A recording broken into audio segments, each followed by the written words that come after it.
Alright, so let's talk about a few things we need to know before we could jump into Nuke. First thing is we have to have a true understanding of what it means when we say an image is made of RGB. Now, we all know that, we always see it on our documents, but how do we use that to our advantage? So every image is made up of RGB, and each channel is no different than a layer mask.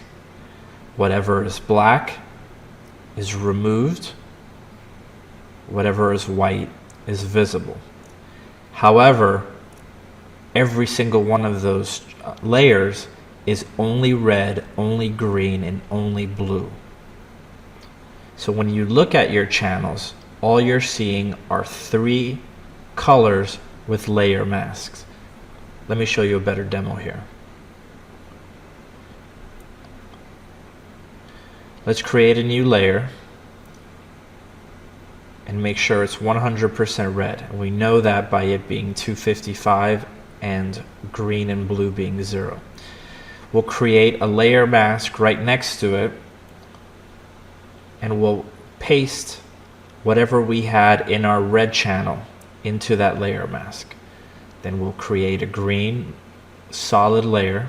You can see 0 red, 0 blue. We'll flood it, create a layer mask, and then we'll paste in the green channel inside of that layer. We'll copy our blue channel, create a solid blue layer, making sure everything is 0 except for blue, which is 255. We'll create a layer mask, and we'll paste in our blue channel. Now we'll grab our original image and just turn it 100% black. So you could see just the red, just the green, just the blue. And when we start setting the blending modes to add, you can see there's no original image. It's 100% red, 100% green, 100% blue. When we see them all together with the layer masks, that's the only thing you'll see. So how can we use this to become better at color correction? Here I'm going to select a random color and just flood the layer with it. I'll create a second layer, do a marquee box, and select another random color. And I will flood it. Now normally when I wanted to color correct this, I would have to go into image adjustment, hue saturation, and start messing with these settings until they finally looked right. And that could take forever. The other problem is maybe you're more colorblind than you realize, and you might never hit that color. You're always kind of eyeballing it, and that's not an efficient way of doing this. So the proper way of doing this is we'll create a levels adjustment layer. Let's move it over to the side and expand the window.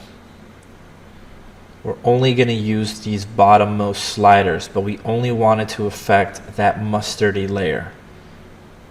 Okay, so just those bottom sliders. So we'll link it just to that layer, and then we'll go into our red channel, which you can see will appear black and white, and we will set our levels to only affect the red. You can see I highlighted it red. Now we're only going to move that white slider to the left until it disappears, or until the box disappears. Then we'll go to green, select green in the levels drop down, do the same thing until the box disappears. It's gone. Go to blue. Now add white. We're only using those bottom 2 sliders. Once that's gone, if we go back to RGB, the color will match 100%. So you could be completely colorblind and still get perfect color correction.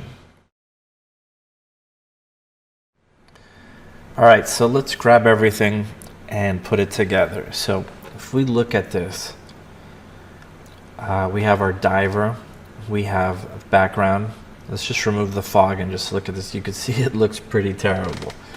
There's nothing nice about this at all.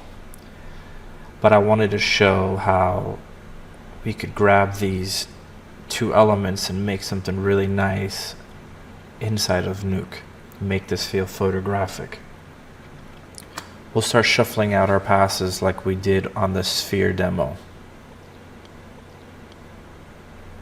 So we'll start with lighting, GI. It's very little GI.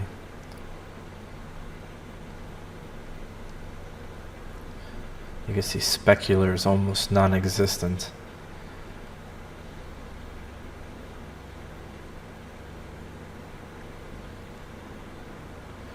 And we'll start merging these guys together. So I'm going to create two grade nodes. The first one will crank up the gain just a bit so we get more highlights, and the second one will bring down the gain drastically. So you can see the roto node is being plugged into the mask, and then I'm controlling the fall off by clicking on the points of the roto and control dragging them out.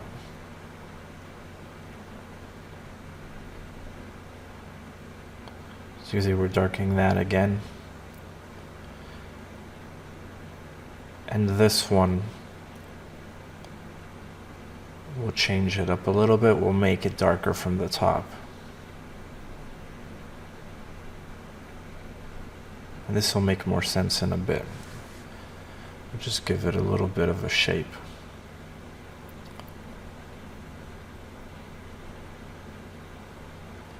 And a fall off. So again, we're just clicking those points and holding down Control and extending them. We'll set the feather fall off to smooth.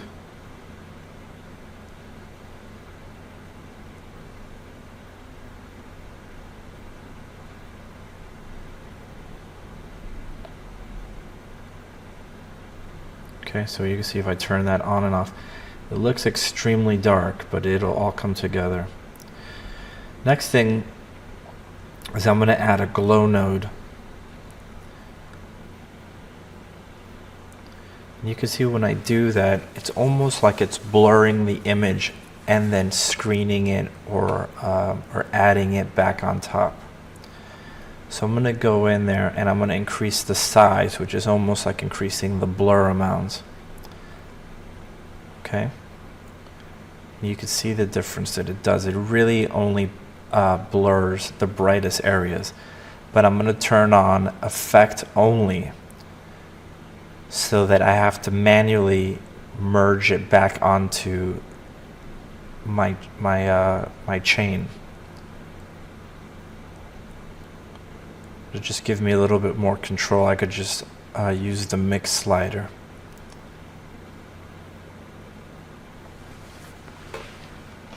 And now I'm going to add another glow node, but I'm not going to connect it to the merge node I just created. I'm going to always connect the next glow node to the node before the first glow node. And I'll change the settings on this a bit.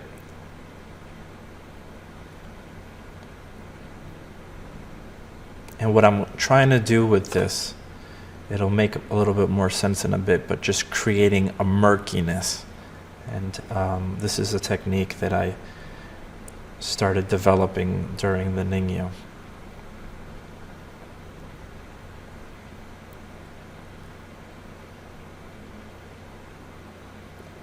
We'll grab another glow node, paste it.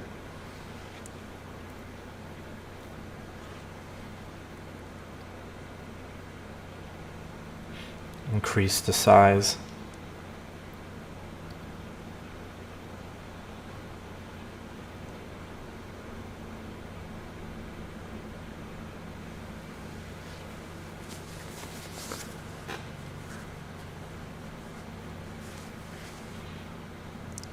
And we'll set this to plus.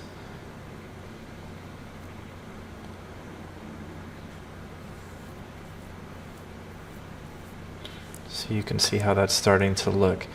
Again, notice that the glows are all being connected to the node pre-first glow node. If we were to connect it to one of the merge nodes that already has a glow, it would be multiplying those glows. So we don't want that. You can see these glows are becoming, the size is becoming bigger and bigger.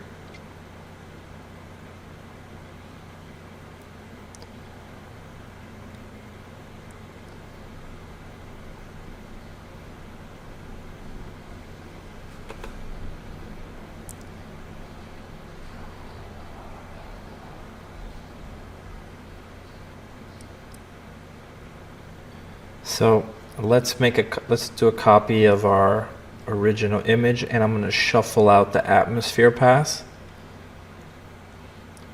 So you can see we have our atmosphere.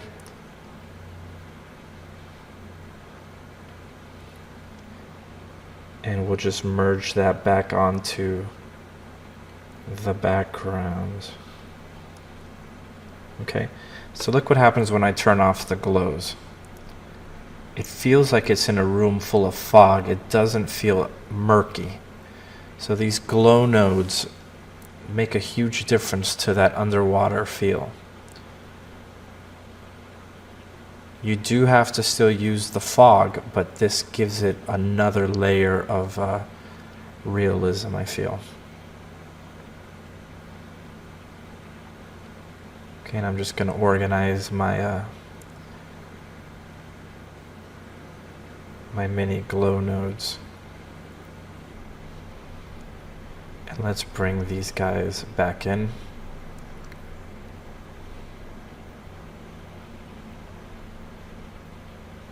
So you can see it looks darker on the right, which is what I wanted.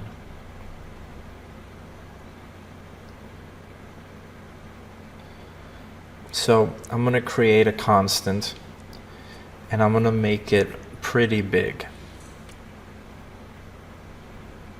Constant is just a solid color.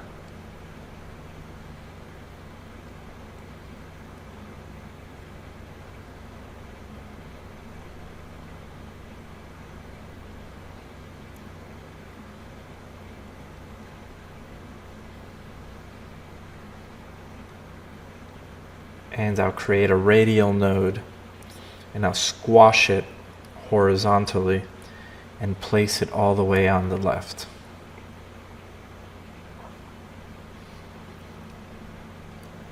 Bring it up just a little bit.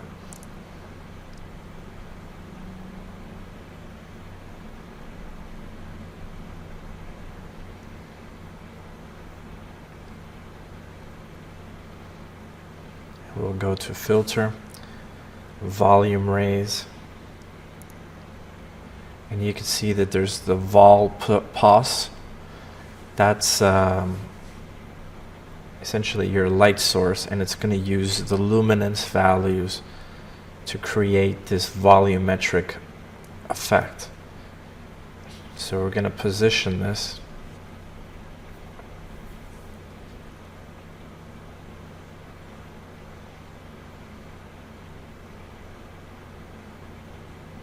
Start playing with our ray length.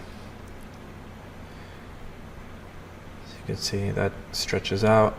It's a little too God Ray-ish for me, so I'll do the pre-ray blur to soften those lines, make it feel less like the second coming of Jesus.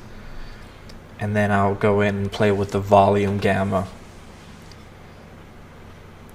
and the volume gain.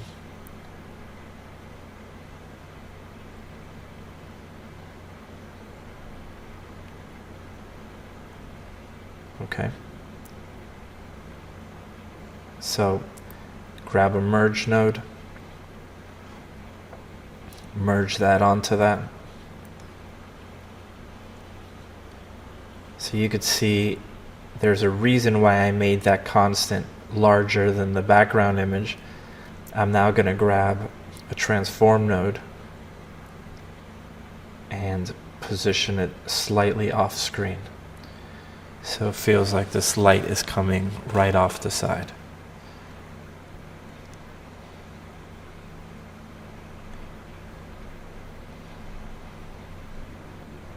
just make it slightly blue. So that's looking better. So you can see the difference that makes. We're going to add more contrast and such later, so I'm not so worried about how washed out it looks at the moment.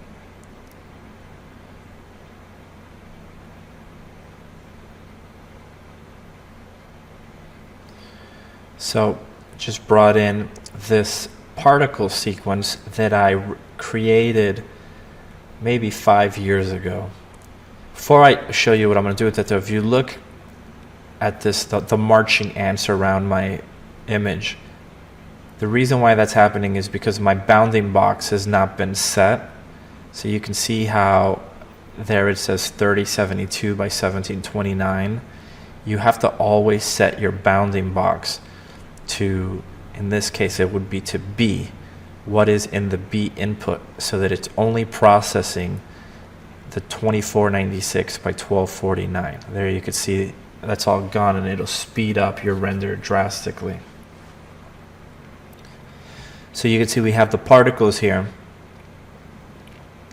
and even if I lower the opacity, they just don't feel like they're lit in the same environment, nor should they, because they were not. But sometimes when you're using existing footage, even live action footage, you have to try to figure out how to get the stuff to feel like it belongs. So what do we do here? I'll show you a technique that I use often. I'll add a grade node, and you can see I'm doing it before I added the particles. And I'm going to crank up the black levels and bring down the white point to get a lot of contrast. I'll blur it.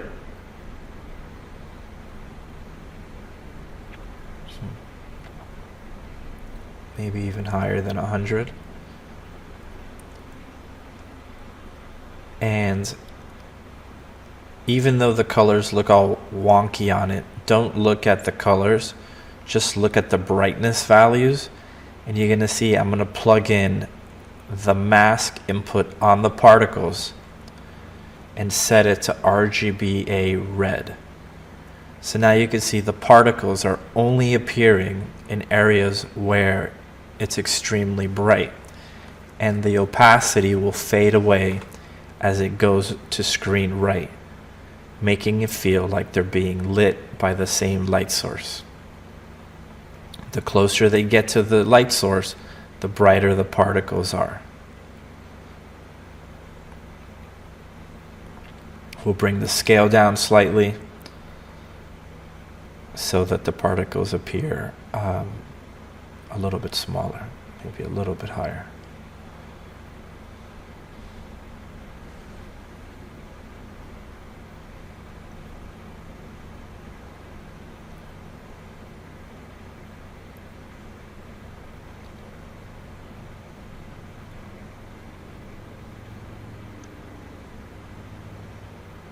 That looks good.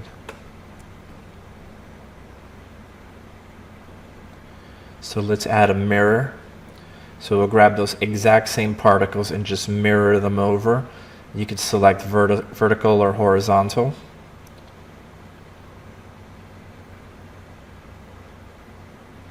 We'll use the same mask, and we'll set this to RGBA.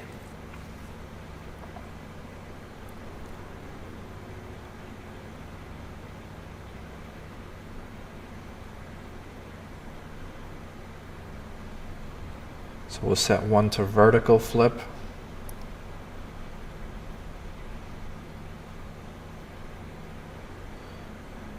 We'll set a time offset. You can see we have frames 0 to 191, so we can't offset it by too much. We have 140 frames. My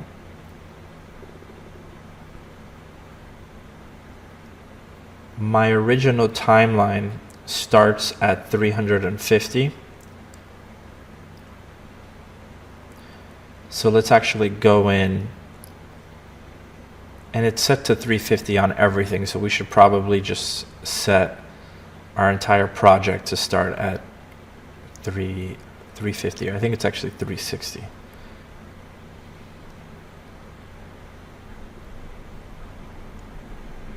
To 500, so 150 frames. I think I actually changed that later into 360. So now we go to time offset, and we could offset that by a few frames, just so that all the particles are not doing the exact same thing.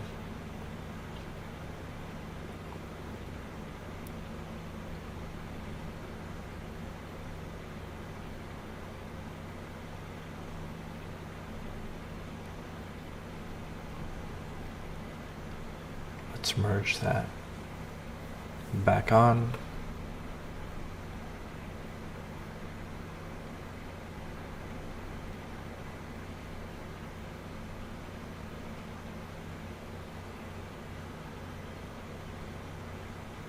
Okay.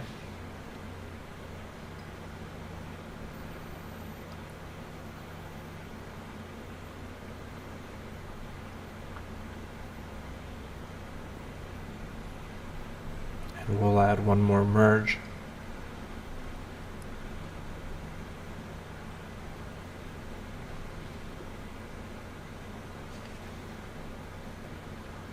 And again, we'll add the same mask. Make sure we set it to RGB.red.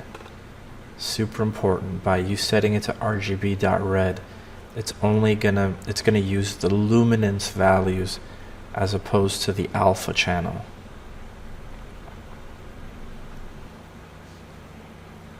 And now you can see I'm going in and setting the bounding box on everything to B, so it processes faster.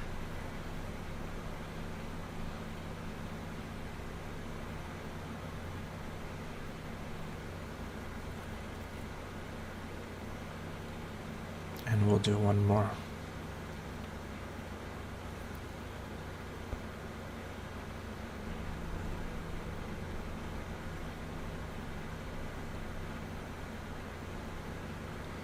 So we're just lowering the mix amount. This guy, I'm not going to add a mask to it. I just want it to be a very subtle, evenly distributed particle.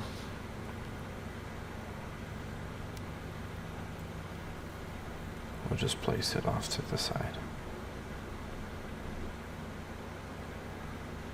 We'll set that to B, bounding box, and that looks pretty good for now.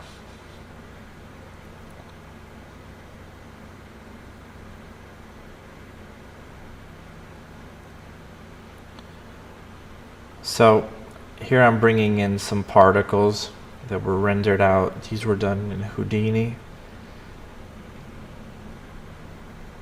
If you don't use Houdini, though, you could do this in Maya if you wanted to. On the Ningyo, we actually had our friend do this, but I'll show you in a second how to do this in Maya if you want to just do it yourself.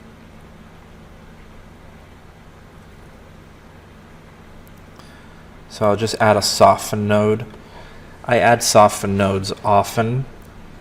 Takes the CG edge off a bit. For some reason the particles were being cut off, so I'll just move them up a bit. And that's actually exactly what I wanted. And I'll add a grade node.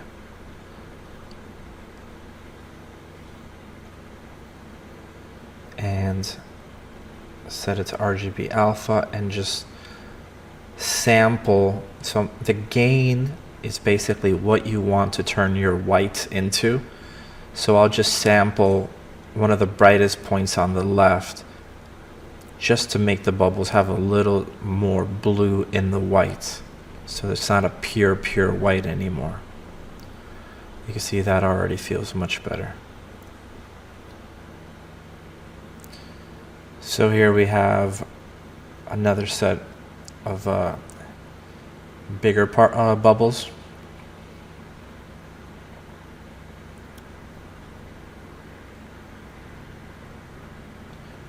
And these are the ones I'll show you how to do in Maya. These were created in Houdini though, but you could get the same effect in Maya.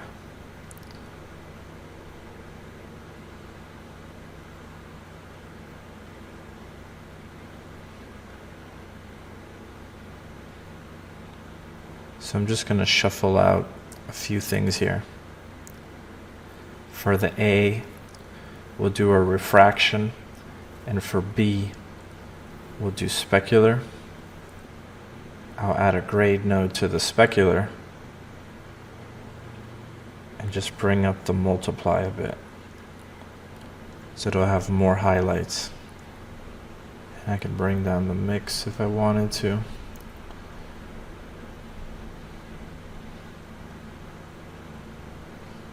That looks, and we'll add a soften node as well. I don't know why I kept 2 merge nodes here. It's definitely something I get rid of later.